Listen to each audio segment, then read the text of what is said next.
I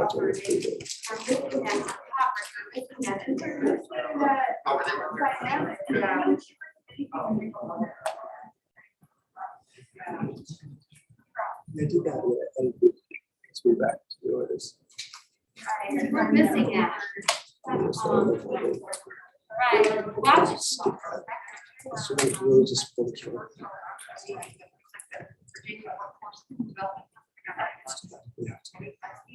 We can do the and then we'll do all these people.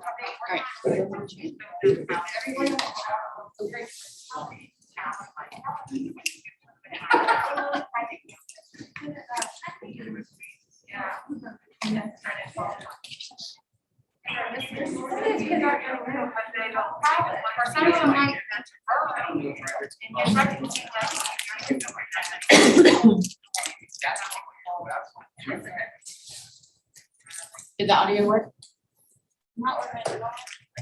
I have my machine muted. Oh no, that's his Data's machine. Yeah, I'm muted. You Um, want me to unmute? Yeah. Well, not supposed to unmute. Is your volume turned up? Your speaker volume turned up?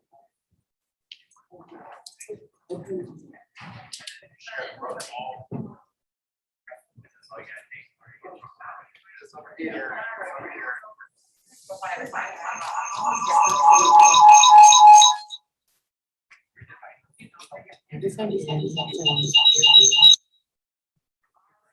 That's fine.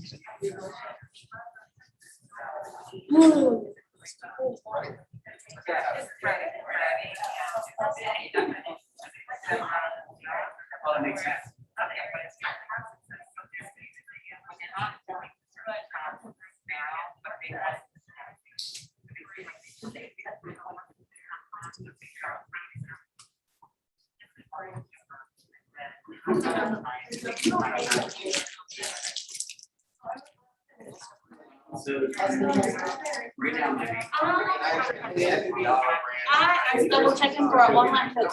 You're okay? Okay. Thumbs up? Yeah.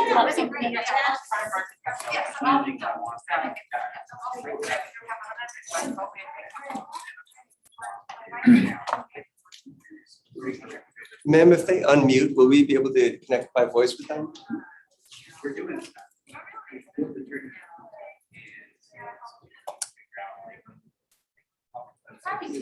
Testing, y'all hear?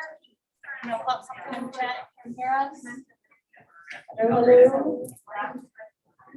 There we go. Yep, we got action. Does that mean we can start? I think so. All right, welcome everybody. Oh my God, we get to be together. This is fantastic.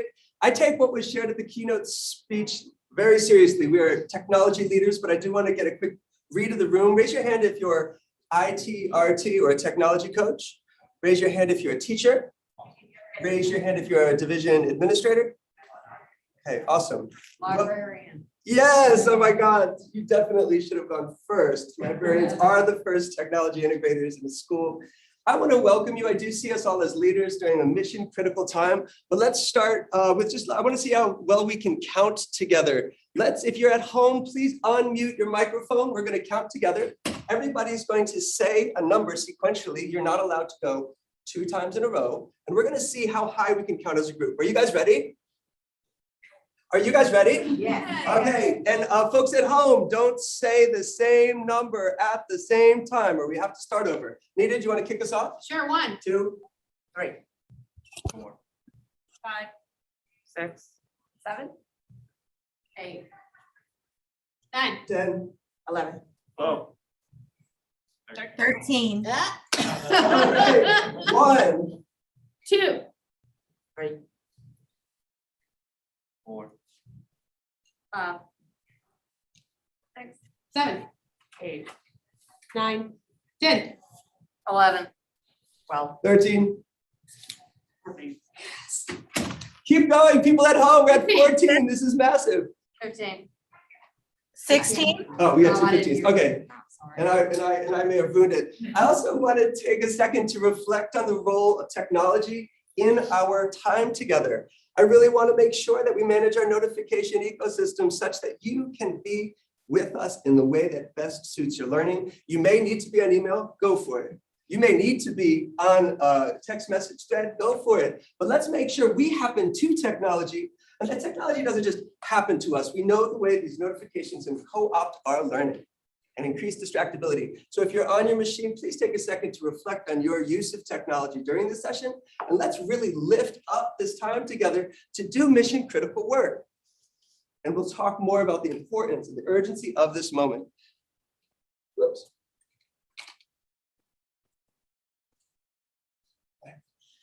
Welcome, everybody. I am Nita Collier. I'm the manager for enterprise applications and communication with Albemarle County Public Schools. I'm a mom. I raise goats and own horses. I'm Gene Osborne. I'm the Assistant Director for Technology Integration, and I work with our ITRT group. We could tell you more about ourselves, but this work's important and we're going to move on. Please find us after the session if you'd like to learn more about our role in Albemarle County Public Schools. I really feel an intense sense of urgency around digital equity, cultural awareness, and anti-racism. Today, we're going to actually move from top to bottom and let's just establish our targets. But Nita, do you want to walk us through what we'll be really going after today? Absolutely, thanks. We are going to learn about Albemarle's new strategic plan. It is brand new. We're going to learn about Albemarle's bold moves to culturally responsive teaching. We are going to learn how we focus on cultural awareness and anti-racism. And we are going to learn how the Department of Technology has aligned our goals with this bold plan. What are your moves? If we are all leaders in the world of technology, and if we care for kids, what are our moves? We are not going to say the word equity in a way that feels empty. I cringe at jargon. This is not about us all just going down this road of, I said the word equity twice, and now my supervisor believes in the initiatives that I'm bringing to the table. Our kids are too important for us to just be a hollow in these words. So what are your moves? We're going to really try to share our moves, but also see what your moves might be in this world of technology leadership. So we have a framework. It's called culturally responsive teaching. It is not limited to Albemarle. And we really ask that we do this work through a sense of introspection. We have to look inside at ourselves if we are going to do the work needed to reach our kids. We have to acknowledge our own culture. So I want everyone to read this quote. Read this quote to yourself. I'll read along with you. Culturally responsive teachers acknowledge, show value for, and incorporate the cultural influences of their students. When we are children, we learn our values. When we are children, our culture is given to us. So I'd like everyone to reflect on their culture and reflect on their values. And then we're going to turn and talk. So get ready. You counted beautifully, but we're going to turn and talk. What's a value? Share one of your cultural influences and how this informs your works at school, in schools. Okay, we're going to take probably just 60 seconds. So let's get talking. Let's reflect and talk. If you're at home, please throw something in the chat about your cultural values. And this goes back to solid. We'll come back together. I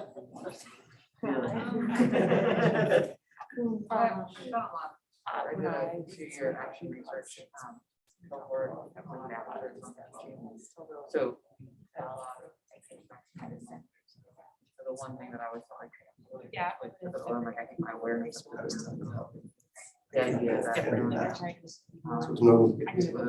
Teachers from the department, the idea that pro hard and so their children love schools. My cultural In their desk, and they don't ever get out. They don't. trying to work. I think the area that Yeah.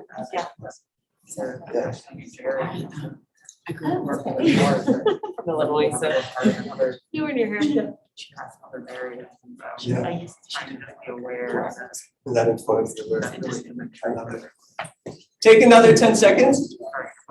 Are we getting anything from the chat? Not yet. If you're at home, throw something that is how your culture inspires your work with children. With schools. It'd be weird. Yeah, one. Yeah. I mean, I'm talking about. Yeah, it sounds like it. That's like a cheat. Just pull out of the house. Lots of more. Yeah. We'll be back soon. That's about it. Welcome back, everybody. You'll notice that our necklace of bonds is solid, and we're going to ask us to reflect it one more time during our presentation. Yes, I'll go back. Take it away. Okay, so we are in Albemarle County, Charlottesville. We're the county seat around Charlottesville, Virginia. We serve about 14,000 kids, pre-K to 12th grade. We have all of the above. We have rural kids, we have suburban kids, and we have urban kids. So our economically disadvantaged kids are almost 32%. We have a significant amount of English language learners, as well as students with disabilities. We serve all populations. This county has put their money where their mouth is. I'm so proud to be a part of this district. And one of the reasons is because they have gone on record with this new mission statement. This is brand new. This is about maybe 3 months old. And I am so proud of the work we're doing. Working together as a team, we will end the predictive value of race, class, gender, and special capacities for our children's success. Through high quality teaching and learning for all, we seek to build relationships with families and communities to ensure that every student succeeds. Anti-racism, racism is in the first sentence. Race is in it. The value of race. We'll talk about anti-racism. But what do you think? How do you think the public responded? Like, what are some reactions that we may have gotten from this, what I would consider bold mission statement? And I want you to just think for a second. When processing this mission statement, what surprises you? What surprises you? What reactions from the community might you anticipate? We have to reach all families, all children. We're in public education for a reason, okay? And we know, based on the climate today, that this is hard work and that we're gonna get reactions. So take a second. Can someone share, can someone answer this question for the group? And if you're at home, please chat into the Zoom. Yes, ma'am. I really like the word predictive. It's a very intentional word. Yeah. And it says a lot. Absolutely. So yeah, really looking at the minutia of this language, like the word predictive. Absolutely. How did the community respond? Let's pivot to that second part. What do you think our board meetings were like after this came out?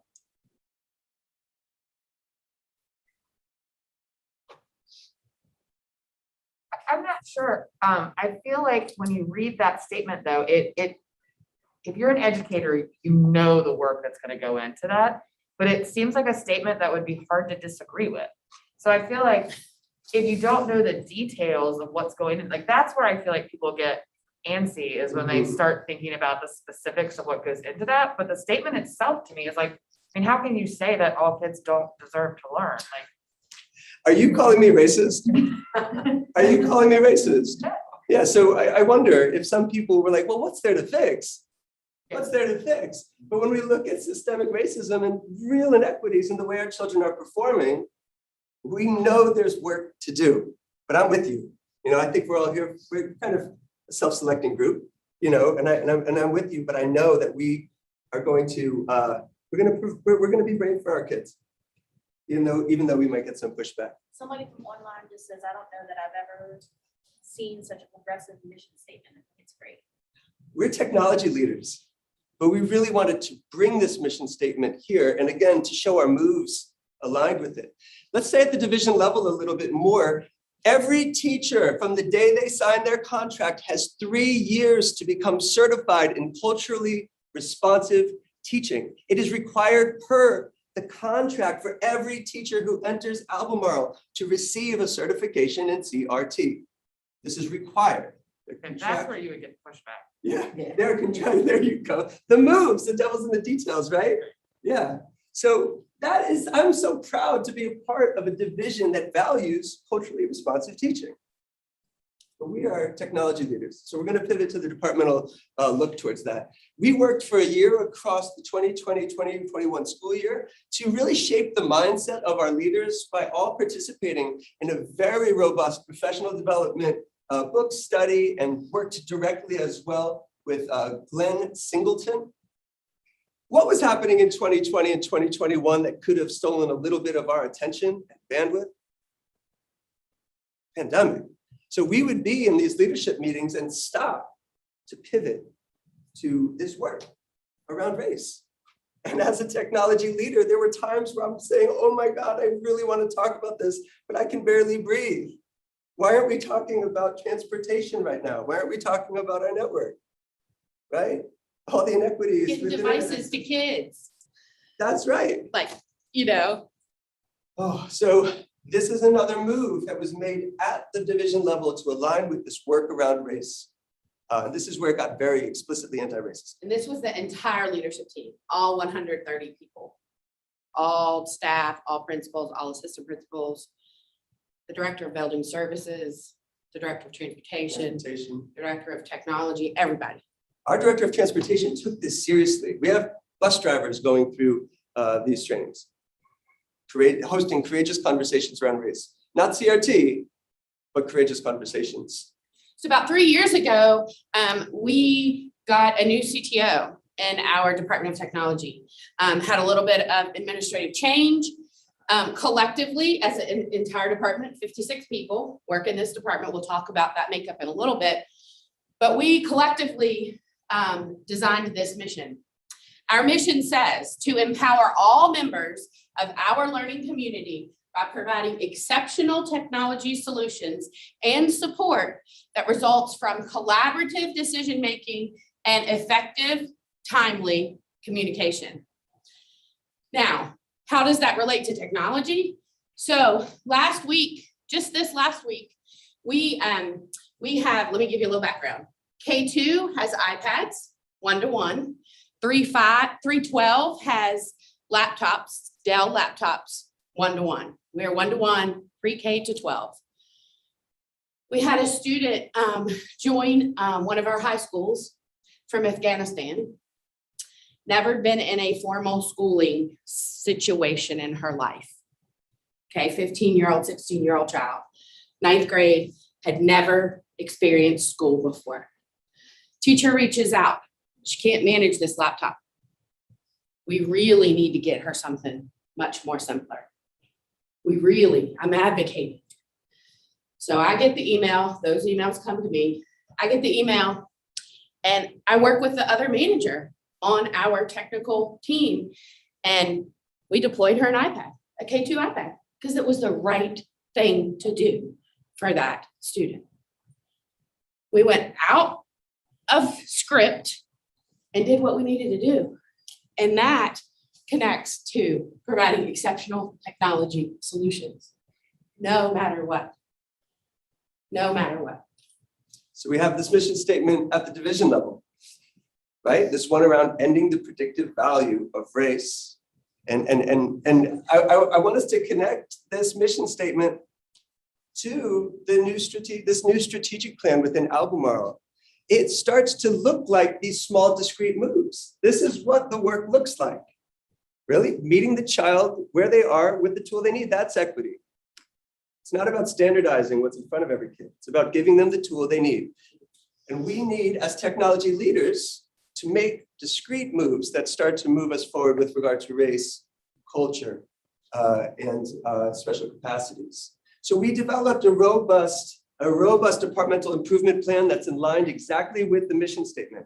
We've taken the strategic plan and aligned our work. Goal 1, we're going to define the recommended baseline technology for classrooms at the elementary, middle, and high school levels, implementing the funding equipment by June 2022. So we've got to get this first aspect of digital equity in place so that all classrooms have defined baseline technology. So a teacher can walk into any classroom and have that baseline technology. She or he has what they need to teach. Technology is not a barrier. Every classroom is going to be equipped. Goal 4 is to increase the cultural awareness within our department in order to provide consistent and unbiased technology support. So think about my story. Unbiased technology support. We've got IT folk in the department, of course, who aren't teachers, right? They're not teachers, and they're receiving cultural awareness training so that we can make sure that we reach all kids. Again, what are the moves? What are the specific moves that we can make? We're going to increase accessibility of our support through proactive approaches while continuing to provide exceptional and equitable technology solutions and service. So we have an initiative to go out into the field. We've purchased a truck. We're going to where the trailer parks are. We're setting up shop, teaching them in Spanish how to spin up a seesaw, parent access for seesaw. That's a move. You got to make a move, right? So there's this one. We're going to spend a little bit more time on this one. This is goal 5 out of 6 for our strategic plan. Nita, do you want to read it? And I'll start. Sure. So we're going to shift our main focus on digital equity from hardware, the stuff, acquisition, and deployment. We have the stuff. Okay, we've gotten the stuff. To instructional experiences while maintaining safe, equitable access. So we've been that teacher before that provides maybe a robust experience with, let's say, Minecraft in the classroom, or a form of writing that really reaches kids. Maybe we're leveraging UDL. But do we know, and we've been there before, the classroom next to ours didn't necessarily leverage technology in the same way. So now that we all have these baseline tools, now let's ensure that children all have these experiences. We're moving from hardware. This is important. This is important. We're moving from equity of material, hardware, display, device, to equity of experience. And it's all fine and good when you just say it, but what are the moves? What are the moves to put that in place? So take a look at this. We have started with an operational definition. I'm not going to read it out loud, but we have defined digital equity. There's a reason why in Hamilton they say, I'm going to write my way out. I believe in the power of word. And when we go pen to paper, we can begin to affect change. This is not a big deal, and nor was giving that iPad to that kid. But it takes a move, right? And our kids are too important not to be looking at this seriously. We made a small move here. And this was not created by one person. This was created by committee after many, many meetings. So collectively, we created this definition. That's right. And it went up to the cabinet. Yep. Another move, we've actually added a position within our technology department designated purely for digital equity. There is one person in our department who pursues digital equity, and they've got a short list of things that they do. They develop metrics, right? How do we know we're successful? Where are the inequities? This school doesn't have a printer, doesn't have a 3D printer. I didn't know that, right? So we need somebody to sort out these inequities so that all children can have those experiences. Remember, we're moving from hardware to experiences. They're going to steward our work around digital citizenship. We want all children to receive the proactive strategies that truly keep them safe. We cannot play defense. We cannot play defense. The onset of automation with the role of social media in our lives. Like whack-a-mole. Yeah, so we're getting Trying to play ahead. defense. And we need to make sure all children have these rich experiences. And finally, the manager for digital equity actively supports these strategic plans. So who's monitoring those moves? Who's developing metrics? How do we know we're successful? Well, we have someone who wakes up and falls asleep thinking about the pursuit of digital equity. That's their job. I'm so proud to be a part of this division. Think how rich we are in resources. Not just one-to-one pre-K-12, but actually a whole leadership position designated to this. I am beyond privileged. And the audacity to not do work around anti-racism is an insult to the taxpayers who have funded us in the way that they have. And the nerve of us to sit and do nothing, especially now. So we take this privilege and we make moves.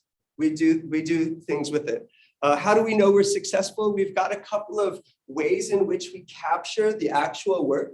We've got to be able to measure our work. I'm going to show you Connect Hub.io. It's a phenomenal coaching dashboard. I'm going to pivot just a bit from sharing with you our passion for this work to actually just steering this dashboard. I just want to show it to you. We like technology tools, don't we? Okay, so Nita, why don't you talk to us about this other piece and then I'll show Connect Hub. Sure. So we have a group, 14 teachers. They are ITRT staff. We call them learning technology integrators. At the end of each week, they fill out a daily time capture. So what they did, their interactions, everything they did that week. So one of the questions on our daily time capture is to share any work you have done this week to end the predictive value of race, class, gender, and special capacities. Where'd that come from? Our strategic plan, right? Our mission statement. So I'm just going to share a couple of the things that the LTIs reported last week. Let's pause for a question. We have a question Sure. from Zoom. Yep, the question is, many of our classrooms have long-term subs or students starting the year without a teacher. Does this digital equity plan address the lack of qualified teachers in classrooms between schools and the division? So does the plan itself address teacher shortage? I'd say no. But we do have resources, but we're actually partnering with Promethean now on a turnkey solution for short-term subs. I could go into the details and where they have access in our environment, but that's a long conversation. We also have built a front door for new teachers to walk through, and we've built a student-facing technology hub. We are just at the fledgling stage of these resources. So I don't want to pretend that we've built this, the Taj Mahal of resources for it. So the answer is mostly no, but we've got small moves. We've got small moves. And again, we were committed to this work. So that's a really good question. Teacher shortage is just, it's heartbreaking. I wish I could drive a bus, teach all day and do my job. But this is where we are. So here's some of what we report, of what our LTIs reported last week. Multilingual family night planning for the school year. So we had a technology night for multilingual families to teach them how to use technology and what to expect on what's going on in school. This person worked very closely with the administrator to provide support for virtual back to school night, including translation features on Zoom and the equity of distribution of meeting links. We started brainstorming a project with a teacher for CRT 3.3, Connecting Community in Schools. They worked closely with an art teacher in elementary to digitally capture student-created murals to show the diversity of perspectives that went into this creation. And finally, this is the last one, planned with teachers at Red Hill and Scottsville to support students with digital equity. Both schools brought up the issue of access to internet at home after the pandemic and how to support students continuing their learning. Red Hill Elementary and Scottsville Elementary have very limited internet. So this is a way of harvesting stories. What are we doing to end the predictive value of race? What are you doing? School board asks. We've got at least a toehold here to grab some of the stories and some of the work. This is a self-report, but I won't lie to you. This is an accountability measure for my team. If at the end of the week, you are asked directly, what did you do this week to end the predictive value of race? That's a point of reflection that I want our technology coaches to have. Did I do anything? Did I sit on my hands and luxuriate in the relative freedom of being a technology coach? Now we hire well, and I've got a world-class team. So I know deep down that they're doing everything they can to reach all children. But again, I won't lie. This is an accountability piece for our team. I want to also just briefly show you Connect Hub.io. Really be like get to the edge of your seat a little bit. Be like, okay, let's look at a dashboard. Everyone likes a good dashboard, right? So I've got real metrics. So this is Connect Hub.io. Basically, my coaches can create a dossier for every teacher that they're working with, and they can tag them aligned with the work that they're doing. So I'm really going to show you the tagging structure. But check this out. When I clear my name and I'm looking at all of the data Connect Hub has collected across all of my coaches, we get incredible metrics, the numbers of educators supported, the percent of educators engaged. So that's that numerator of the folks we've worked with and the denominator of total teachers. I love the way a coach can analyze their support across buildings. So if you're assigned to buildings, you have a point where you can say, wait a minute, do I have enough coaching cycles at one school when compared to the coaching cycles at another school? We can also analyze where the work and the coaching is going. So am I doing a lot of support within our Google Workspace? Where does that fall on Sammer? And is there a way that I can level up or really leverage the type of coaching, the type of technology experiences? Check this out. Check this out. Check this out. Check this out. I gotta wait. I know that I can pursue a greater understanding of what experiences are being had across buildings. It looks like there's a lot of drone work being done at this elementary school. Do we want to measure that experience and then equitably provide it to others? This gives us a way of measuring the work that's out in the field. You'll notice down here, I can analyze tags, and that's where I want our attention. So check this out, the equity work. We know that we've had 72 coaching sessions tagged with equity. Tagged equity, meaning that some of this equity work was being done there. I also know there's another one, digital citizenship, 112. Okay, it's early enough in the school year, but it gives us that metric. And I work very closely to make sure that there's fidelity here. Meaning that everyone's inputting the data that's needed into this tool. I can also pull up a teacher dossier. So if I've been coaching Nita, I can pull her up. I have a legend of the work that we've done together. And I can then make my coaching moves and deepen that coaching cycle based on the report that's in here. Last thing, and then I'm going to pivot to you all because I want us to have time to discuss the moves that we're making as technology leaders. Here, I can at the teacher level really analyze by tag. So my custom tag here, I'm going to move to equity work. And what that does is it's going to give us, again, a deeper dive look at the work that's being done around equity as measured and reported by ConnectHub.io. So it's a very new product. I want it to be on the ground floor. And we're working very closely with the CTO, but this type of processing is something that you see how long it's taking to aggregate the data. I trust that these will evolve and iterate, but right now we're seeing that we have 58.99 hours of work done to date this school year around equity. That's a fantastic metric. If I called in to share with the school board, what are you doing to end the predictive value of race? If I go on record, if I have to go on record, I've got some metrics that I can bring. And this is not about covering your own you know what, right? This is about saying and demonstrating the importance of this work. So here are the structures, here are the moves we've made to align technology, support, and structures with the mission statement. And how do we measure those moves? Okay. Nita, do you want to take us through this ending? Okay. Yeah. All right, we talked about earlier, this work isn't easy. It is hard work. It is hard work, but it's a journey, right? So we're not gonna get it all done in one day. We're not gonna get it all done in 1 month or 1 year. It's a journey over time. And we want to know, what your bold moves are. So a journey of 1,000 miles begins with one single step. Delivering that iPad to a 9th grade student that needed it is one single step. It evolves. It creates a culture in our department to do what's best for all kids, no matter what.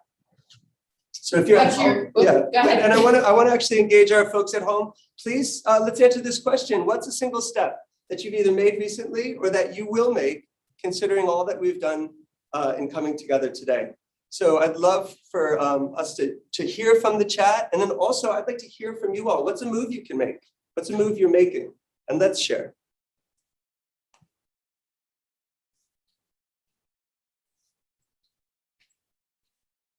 Anything at home? Yes. One comment, I really like the idea of ending the predictive value of race. These are really big questions that seem to require fundamental institutional changes, although I applaud individual tasks.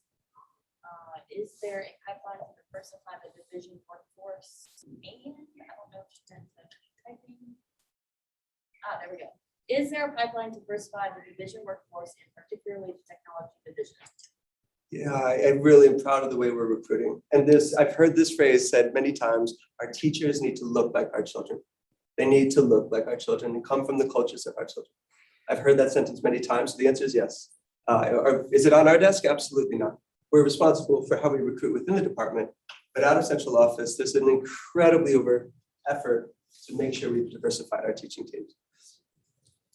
You had your hand up. I was just going to share like what we've done. Yes. So we're a rural county, so our big issue was internet with the pandemic. So we've been working really, we've made like maps of the whole county and like map certain areas without internet. We've made efforts to provide free internet with either Comcast or different providers to anybody that qualified for it. As well as if they didn't, we gave them out hotspots, but we're like actually like keeping track of it. Like we went and we would deliver the hotspots to the kids that didn't have transportation and things like that. So we're continuing, even though we're back in person, we still have asynchronous days. And so we're continuing the initiative with pushing out the internet and trying to make sure everybody gets it. Is everyone working through the same struggle with connectivity? Seeing heads nod. Yeah. Does anyone have digital equity of access to the internet? Ours is a county issue and not a wealth issue, so it's Yeah. just a county infrastructure. Yeah. So we've just been, the county's finally putting the money into creating the infrastructure to make it happen. I want to reflect on the importance of our digital citizenship work, because provisioning internet to families, I don't believe in silver bullets, especially with children, and especially with learning. So the provision of internet at home to me necessitates some really overt moves around digital citizenship and family-facing supports around digital citizenship. Will you real quick just share some of our family-facing support structures around digital citizenship? Certainly. We have a webpage set up directly for students and families.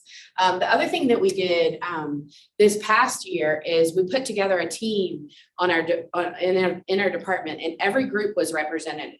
So we have the manager for digital equity, the manager for enterprise applications, the manager for the stuff, the technology stuff, and then a manager for network and infrastructure.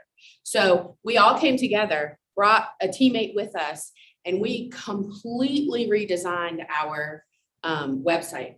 So every application, everything that family touches has a family only section in it. We've created a family field guide, and that iteration is coming up again in October. We've reviewed it, and it always evolves. Technology always evolves. So we'll have a new family field guide that's published, printed in multiple languages, and sent to schools to pass out, as well as digital access. So in addition to connectivity, what are some of your moves around citizenship?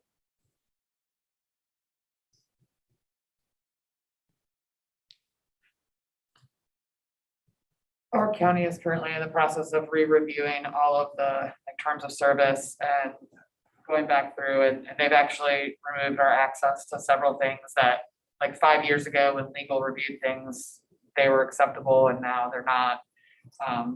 It's creating quite a stir, but there's a big focus on it right now. We also have a vetting process. It's pretty good. It's thorough, and it sits on our IT team's desks. They vet the tools. And then ultimately the principal is responsible for their instructional leadership at their school, and the principal either approves or denies the tool with the ITRT's input. So there's what we've done and there's what we're going to do. So what's a move you're going to make?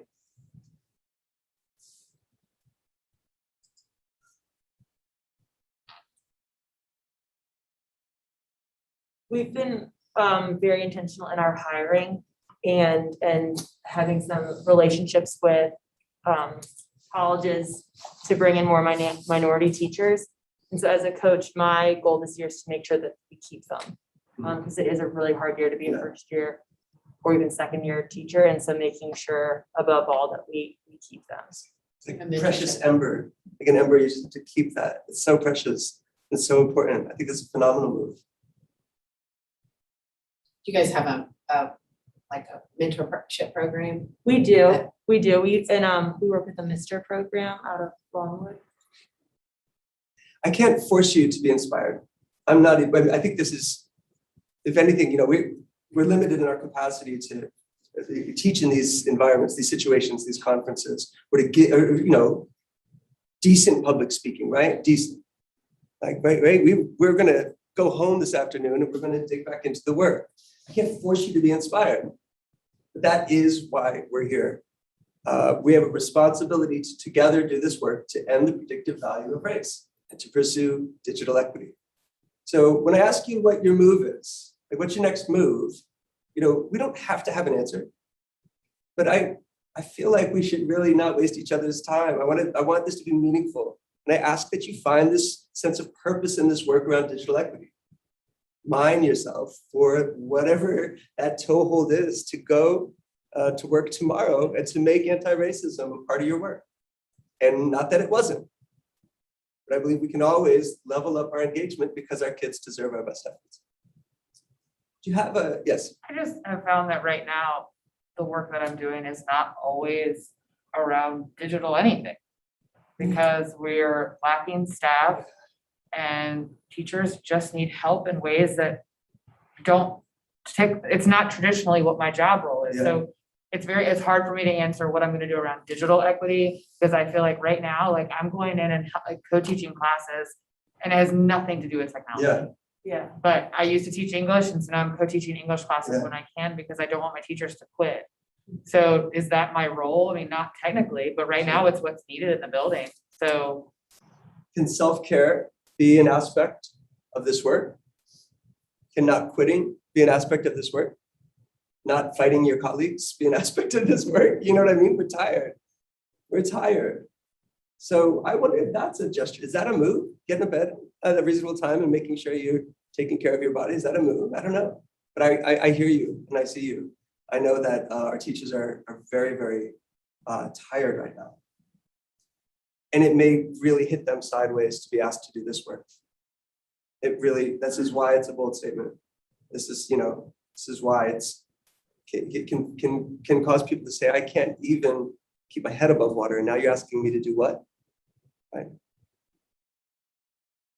I think for me, it would be just getting them to understand that it's not offensive. Anytime the issue of race or equity is brought up, immediately the staff thinks you're calling them racist and they get they fly off the handle. I think having them understand the importance of this piece and that it's not something they're doing wrong, but something that they need to change. Yeah. Would be my first step, is just getting, I won't say get over yourselves, but like they really go off the deep end. And it's not about that. It's not about them. Yeah. So getting them to realize that. We don't work with teachers directly nearly as much as principals do, right? So we can't really speak. Nita and I can only take care of our department, right? So when you look at this type of indignation, it's going to come from our IT staff, or our technology coaches, our enterprise applications team, right? But that's quite real. Are you calling me racist? Right. That's You how it is. Yeah. What the heck? I got lots of Black friends. Right? What is that? It's like, no, people. We have systemic racism to dismantle actively. I'm not calling you racist. I'm calling myself racist. You know what I mean? This type of inner work. And I see myself as a change agent. It's just not easy. That's why we started with that. If somebody from online saying their single step is to encourage the school to use the building facility more strategically, provide space after school for community learners, such as grandparents and parents, to take computer classes, perhaps provide childcare and space for community members to learn and use computer printers freely. Many times students are distracted at home, or parents or grandparents don't know how to help their children. We've been in our strategic goals. One of them is being strategic with time and place for learning and everything, and just having this reframing of whenever we're planning something, of rethinking if it's still the best way to do it and who have we left out in the past. So my job is to always just be the annoying one who asks gazillions of questions and wonders why we're doing things, and suggesting we burn the whole place down and rebuild it, which is not always my goal, but to be on that end of the spectrum of the questioning and just making sure that we're always thinking about all those things. So we've operationalized these equity pauses in our work. So when we're doing an initiative, we actually, as part of a protocol, pause to do what you're having to do. So maybe a set of, you being that champion and now building capacity for it to be a structural aspect of all the work that you might not be in the room for. I commend you for that. And then I think, oh my gosh, what if someone like me is not here, or I go away, right? How does the work continue? I think one of the things, you just said a word that when we're trying to do this work that we try not to use it anymore is initiative. Mhm. Because as you know, when you've been in the class, like every new initiative comes and then people like, well, I don't really pay attention to it because it'll be gone next year and then there'll be something new that comes in. So kind of being more intentional about this is the work that needs to be done. Like we actually have just created in my district an office of culturally responsive instruction. Yeah. As a supervisor, there are specialists that go in and do this work. There's a new adopted framework that got put out, and they're doing work with the leadership central office as well as then the work in the schools, so that it's kind of like a top and bottom, so that we kind of hopefully meet in the middle. But in terms of kind of that next step is one of the goals for each department within the Department of Instruction was to create an action plan that kind of is how we're going to address these culturally responsive standards that we have. So, and it's not always easy to see how all the different pieces kind of fit together. And like you were saying, we really have to think about what is the work that we're doing? How are we intentionally addressing this? So Where are you? I'm in Loudon. In Loudon. So. Thank you all so much. This brings us to time, right? 45 minutes? Yes. Okay, we're a minute over. Thank you everyone for doing this important work. And thank you for joining us at our session. We are all over Albemarle's website. You will be able to find us if you have any further questions. Our email address is out there. We have a collective email address, learningtech@k12albemarle.org.